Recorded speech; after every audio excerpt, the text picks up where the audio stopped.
Nah, hari ini saya memiliki video yang sangat menarik tentang prostat dan nutrisi terpenting untuk menjaga kesehatan prostat. Sekarang topik ini terinspirasi oleh buku favorit baru saya yang berjudul Tanah, Rumput, dan Kanker. Oke, ini adalah buku yang saya temukan. Itu sangat mahal. Ini pada dasarnya $250. Saya tidak dapat menemukan buku bekas, tetapi dipenuhi dengan informasi nutrisi yang sangat menarik. Dan setiap bab sangat berbeda. Jadi bab terakhir adalah tentang insulin, yang saya lakukan video tentang itu. Dan kemudian yang ini adalah pada hubungan antara seng dan kelenjar prostat. Ada beberapa data bagus yang ingin saya bagikan dengan Anda. Saya pikir hal pertama yang harus dibicarakan adalah kebingungan besar tentang apa itu kelenjar prostat. Sangat sedikit orang yang tahu apa yang dilakukan kelenjar prostat. Yang mereka tahu adalah bahwa seiring bertambahnya usia Anda dalam keadaan yang lebih besar dan kemudian itu mempengaruhi bangsa Anda, 50% pria di atas usia 60 tahun mulai membesar dari kelenjar prostat. Jadi apa yang kita ketahui adalah seiring bertambahnya usia, prostat menjadi lebih besar. Dan itu dapat mempengaruhi buang air kecil, aliran sungai, libido, retensi urin dan cadangan kandung kemih Anda urin di ginjal. Jadi saya pikir penting untuk memahami sedikit tentang prostat dan mengidentifikasi mengapa ini terjadi. Maksud saya, agak aneh bahwa seiring bertambahnya usia pria, persentase tinggi dari mereka mulai mengembangkan masalah prostat. Dan kemudian ketika semakin besar, Anda lebih berisiko terkena kanker prostat. Tetapi hanya karena prostat terbesar tidak berarti itu adalah kanker. Jadi mari kita mulai dulu dengan di mana prostat berada. Ada sedikit tulang di bagian depan panggul Anda yang disebut sintesis pubis. Dan prostat tepat di belakang tulang itu. Dan kemudian prostat juga berada tepat di bawah kandung kemih. Dan ada tabung kecil yang turun dari kandung kemih yang membungkus prostat ini. Dan ukuran prostat akan hampir setara dengan ukuran kenari. Jadi tidak terlalu besar, tapi bisa menjadi cukup besar.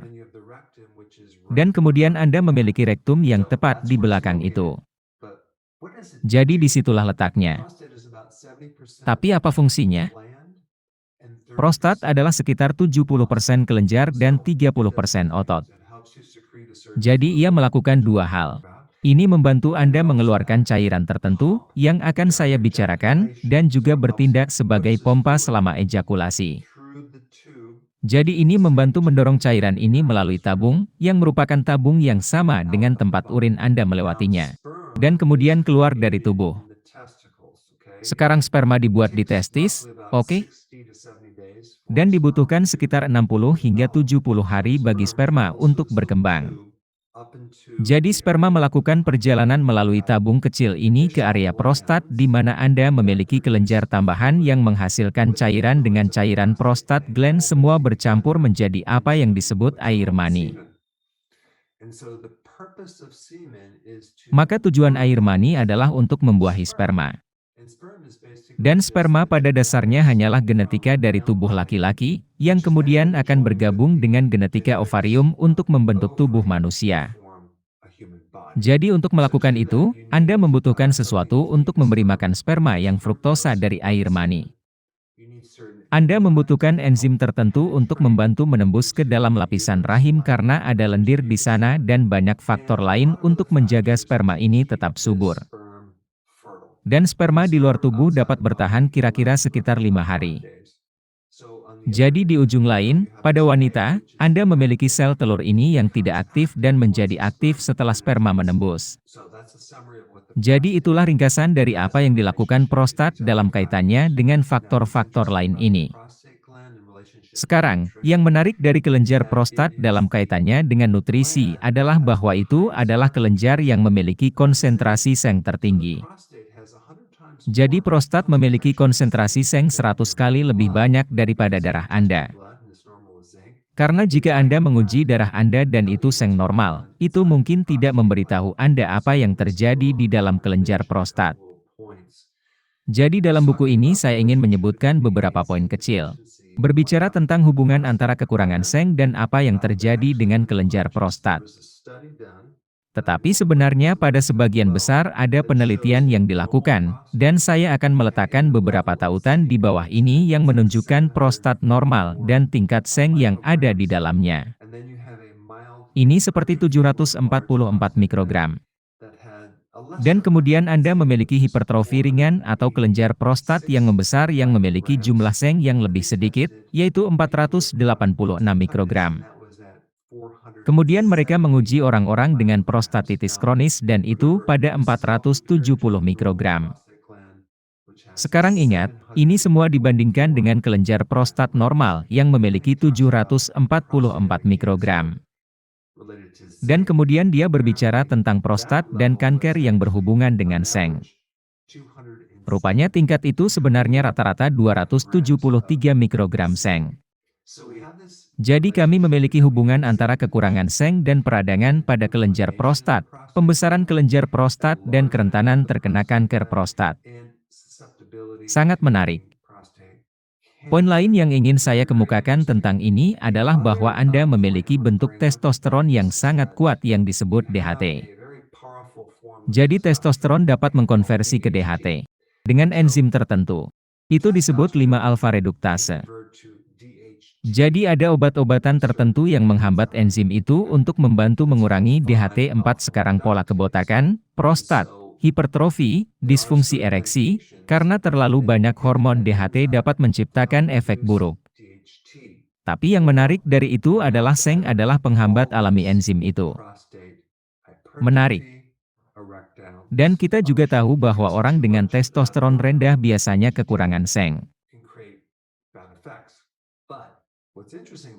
Jadi seng adalah mineral jejak yang paling penting untuk memastikan testosteron Anda tinggi. Pastikan bahwa kesuburan sperma ada di sana dan untuk memastikan bahwa ukuran prostat dipertahankan. Sekarang ini akan menjadi lebih menarik. Mengapa seseorang kekurangan seng? Itu pertanyaan besarnya. Oke, saya akan membahas alasan mereka tidak mengonsumsi cukup daging merah. Sekarang pikirkan tentang ini. Apa dorongan besar sekarang dengan terutama pria, karena mereka berusia di atas 50 tahun, jangan mengkonsumsi daging merah. Daging merah itu buruk. Nah, mereka tidak pernah membedakan kualitas daging merah, oke? Mereka menggumpal daging merah menjadi satu kelompok. Mereka tidak membedakan antara daging olahan dan rumput yang diberi makan organik. Mereka hanya menggumpalnya menjadi satu konsep besar dan menyuruh Anda untuk turun dari daging merah, dan mereka menyuruh Anda untuk menurunkan makanan kolesterol Anda, yang kebetulan merupakan blok bangunan testosteron. Lalu apa yang mereka suruh Anda makan? Makanlah dari tanaman, pastikan Anda makan cukup biji-bijian utuh, yang syarat dengan asam fitat, mungkin hal terbesar yang menghalangi kemampuan Anda untuk menyerap seng. Faktanya, 2 miliar orang di planet ini kekurangan seng, mungkin karena mereka mengonsumsi terlalu banyak sereal dan terlalu banyak biji-bijian, oke? Sekarang, hal menarik lainnya tentang penuaan adalah bahwa ketika Anda menua, Anda kehilangan konsentrasi asam lambung. Dan kita membutuhkan asam lambung untuk dapat menyerap seng ini. Jika Anda memiliki asam lambung rendah, Anda tidak akan menyerap seng. Belum lagi, jika Anda mengonsumsi asam, Anda akan kekurangan seng.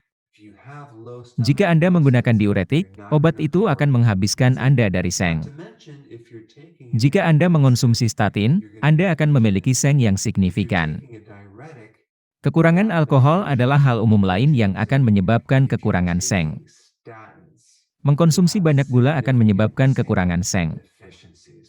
Sering makan, seperti ngemil larut malam saat Anda menonton TV, menciptakan resistensi insulin, yang juga dapat menguras seng. Jadi saya mencoba membuktikan suatu hal di sini. Jika Anda tidak mengkonsumsi cukup seng, itu akan mempengaruhi libido Anda, testosteron Anda, jumlah sperma, ukuran prostat Anda, dan akhirnya aliran urin Anda. Salah satu sumber seng terbaik adalah kerang, seperti pada tiram. Tetapi sumber terbaik kedua adalah daging merah. Dan agar benar-benar transparan, saya memiliki produk seng. Ini adalah produk mineral jejak saya. Tapi aku akan memberitahumu sekarang. Mengambil seng tidak akan menjamin segala jenis obat untuk pembesaran prostat. Testosteron yang lebih rendah mengurangi risiko kanker prostat atau apapun yang terkait dengan kondisi medis apapun. Karena ada banyak faktor lain yang melibatkan diet Anda. Berapa banyak alkohol yang Anda minum? Seberapa besar stres yang Anda alami? Dan banyak faktor lain yang terkait dengan obat-obatan Anda. Dan lain-lain. Baiklah, jadi sekarang setelah Anda tahu sedikit lebih banyak tentang hubungan antara seng di prostat Anda, saya ingin Anda menonton video berikutnya tentang seng, yang cukup menarik. Terima kasih.